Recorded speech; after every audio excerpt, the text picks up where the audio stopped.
Salmo 77. História do povo eleito. Escuta, ó meu povo, minha doutrina. As palavras de minha boca, presta atenção. Abrirei os lábios, pronunciarei sentenças, desvendarei os mistérios das origens. O que ouvimos e aprendemos, através de nossos pais, nada ocultaremos a seus filhos, narrando à geração futura os louvores do Senhor, seu poder e suas grandiosas. Ele promulgou uma lei para Jacó, instituiu a legislação de Israel, para que aquilo que confiara a nossos pais, eles o transmitissem a seus filhos, a fim de que a nova geração o conhecesse e os filhos que lhes nascessem pudessem também contar aos seus.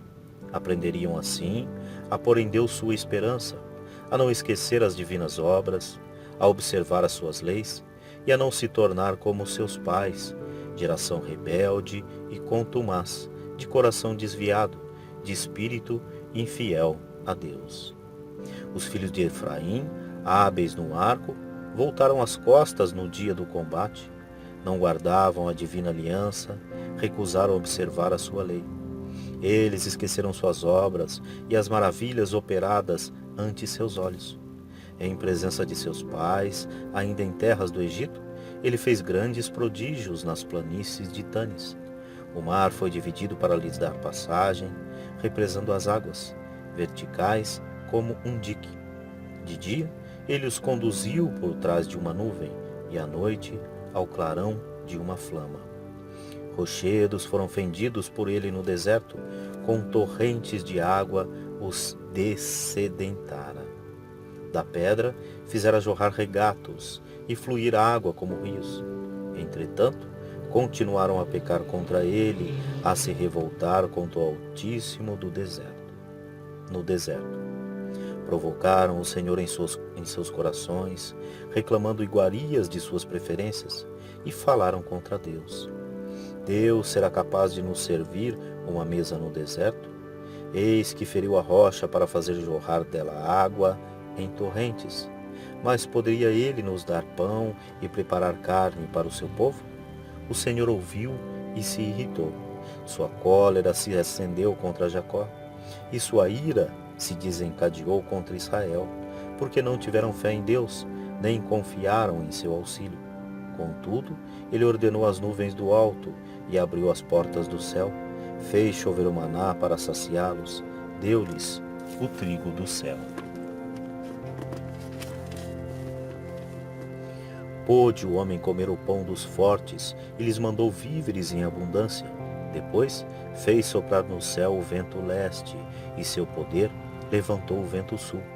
Fez chover carnes, então, como poeira, numerosas aves como as areias do mar, as quais caíram em seus acampamentos, ao redor de suas tendas. Delas comerão até se fartarem e satisfazerem os seus desejos. Mas apenas o apetite saciaram. Estando-lhes na boca ainda o alimento, desencadeia-se contra eles a cólera divina, fazendo perecer a sua elite e prostrando a juventude de Israel. Malgrado tudo isso, persistiram em pecar, não se deixaram persuadir por seus prodígios. Então, Deus pôs súbito termo a seus dias, e seus anos tiveram repentino fim. Quando os feria, eles o procuravam, e de novo se voltavam para Deus, e se lembravam que Deus era o seu rochedo, e que o Altíssimo lhes era o Salvador. Mas suas palavras enganavam, e lhe mentiam com a sua língua. Seus corações não falavam com franqueza, não eram fiéis à sua aliança. Mas ele, por compaixão, perdoava-lhes a falta e não os exterminava.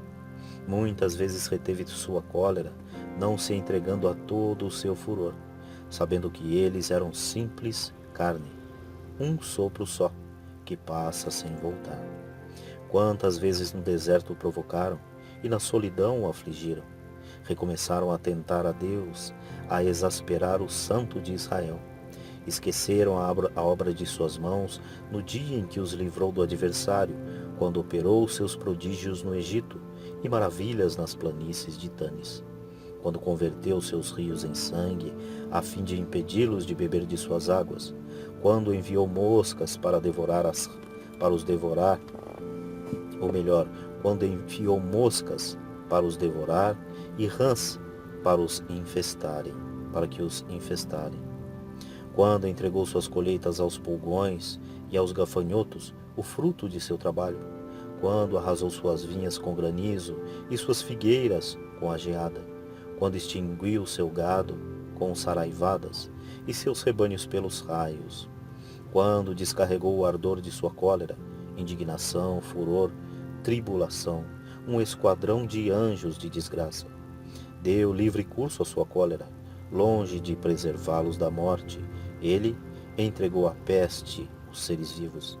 Matou os primogênitos no Egito, os primeiros partos nas habitações de Cã. Enquanto retirou seu povo como ovelhas e os fez atravessar o deserto como rebanho. Conduziu-o com firmeza, sem nada ter que temer, enquanto os inimigos os submergiu no mar. Ele os levou para uma terra santa, até os montes que sua destra conquistou. Ele expulsou nações diante deles, distribuiu-lhes as terras como herança, fez habitar em suas tendas as tribos de Israel. Mas ainda tentaram a Deus e provocaram o Altíssimo, e não observaram seus preceitos. Transviaram-se e prevaricaram como seus pais, erraram o alvo, como um arco mal entesado. Provocaram-lhe a ira com seus lugares altos e inflamaram-lhe o zelo com seus ídolos. À vista disso, Deus se encolerizou e rejeitou Israel severamente. Abandonou o santuário de Siló, tabernáculo onde habitara entre os homens. Deixou conduzir cativa a arca de sua força. Permitiu que a arca de sua glória caísse em mãos inimigas. Abandonou seu povo à espada e se irritou contra a sua herança. O fogo devorou sua juventude, suas filhas não encontraram desponsório. Seus sacerdotes pereceram pelo gládio, e as viúvas não choraram mais seus mortos. Então o Senhor despertou como de um sono, como se fosse um guerreiro dominado pelo vinho, e feriu pelas costas os inimigos, infligindo-lhes eterna ignomínia. Rejeitou o tabernáculo de José e repeliu a tribo de Efraim, mas escolheu a de Judá e o monte Sião, monte de predileção. Construiu seu santuário qual um céu, estável como a terra, firmada para sempre. Escolhendo a Davi seu servo e o tomando dos apriscos das ovelhas, chamou do cuidado das ovelhas e suas crias para apacentar o rebanho de Jacó, seu povo, e de Israel, sua herança. Davi foi para eles um pastor reto de coração, que os dirigiu com mão prudente.